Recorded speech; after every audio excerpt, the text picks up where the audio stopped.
सब दोस्तों को सलाम। मेरा नाम उबैद मुश्ताक। उम्मीद करता हूँ आप सब खैरियत से होंगे। तारीख में कुछ औरतें ऐसी आती हैं जिनके कदमों की आवाज़ पूरे ज़माने को सुनाई देती है, जिनकी मौजूदगी सिर्फ महलों में नहीं बल्कि सल्तनतों के फ़ैसलों में महसूस होती है।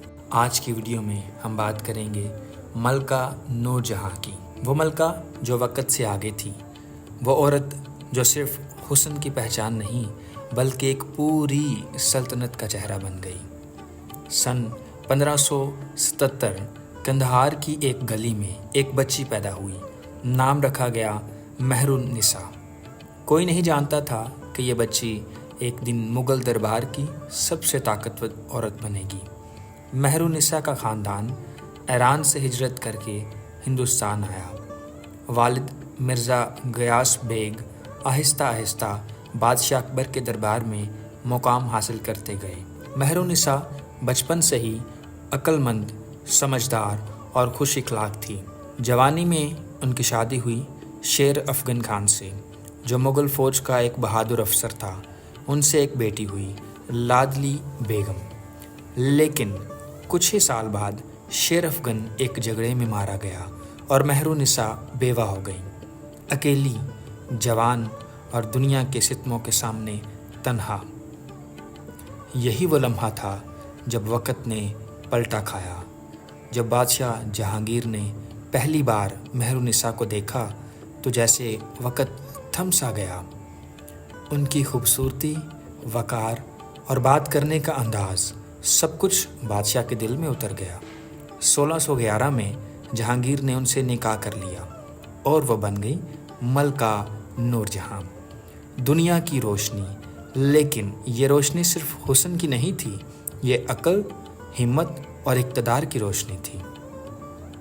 नूरजहाँ ने दरबार में आकर न सिर्फ बादशाह के दिल जीता बल्कि पूरे मुग़ल दरबार पर छा गई।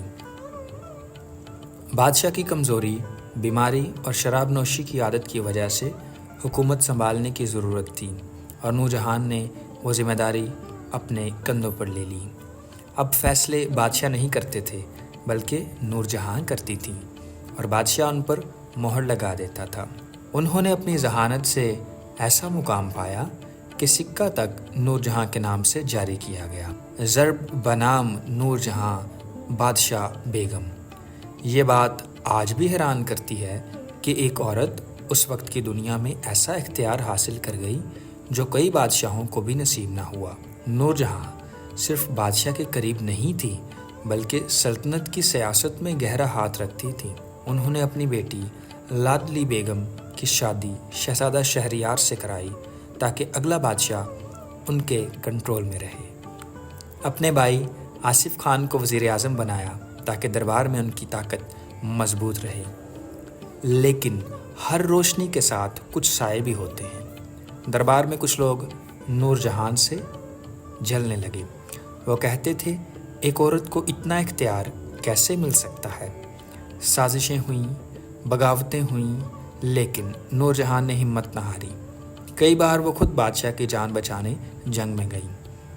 फिर वक़्त आया, बादशाह जहांगीर का इंतकाल हो गया। ये वो लम्हा था जब नूरजहाँ चाहती तो फिर से तख्त की जंग लड़ सकती, लेकिन उन्होंने खामोशी से दरबार को छोड़ दिया। लाहौर के एक बाग में तन्हाई में अपनी बेटी के साथ ज़िंदगी गुजारने लगी। वो बाग जो कभी उनकी शान था, अब उनका आखिरी ठिकाना बन गया।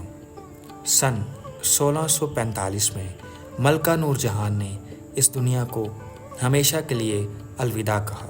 आज भी लाहौर के शाहदरा बाग में उनकी कब्र मौजूद है, सादगी से, खामोशी से, लेकिन वक़ार के साथ। कहा जाता है कि जब हवाएं इस बाग से गुज़रती हैं तो वो एक सरगोशी सुनाती हैं। उम्मीद करता हूँ आपको ये वीडियो अच्छी लगी होगी। चैनल को सब्सक्राइब करना ना भूलिएगा। अपना बहुत सारा ख्याल रखें। खुदा हाफिज़।